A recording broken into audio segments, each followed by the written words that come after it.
हजुरको नाम के हो नि? मेरो नाम रुबी हो। रुबी हो। अनि घर चाहिँ तपाईको घर चाहिँ देश कुन देशबाट आउनुभएको नि? युएसबाट। युएसबाट आउनुभएको। अमेरिका हजुर, अमेरिकाबाट। कति भयो आएको? नेपाली त राम्रै बोल्नु हुँदो रहेछ। मैले यहाँ बसेको 3 महिना भयो। 3 महिना भयो। अनि लगभग 3 हप्ता बाँकी छ। ए अब 3 हप्ता जति बाँकी छ। 3 हप्ता काठमाडौँमा बस्दाखेरि कुन ठाउँमा?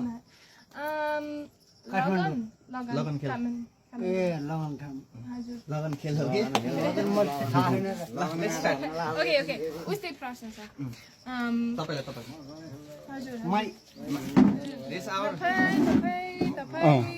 सबै हुन्छ हुन्छ। यहाँ बस्नु न मुडा। 5 मिनेट हो कि धेरै हैन।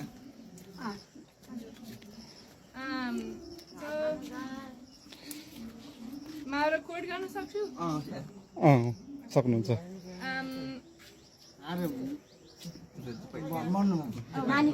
सुन्नुहोस् तपाईँलाई भन्नुहोस् तपाईँहरूको दिनदिनाको जीवन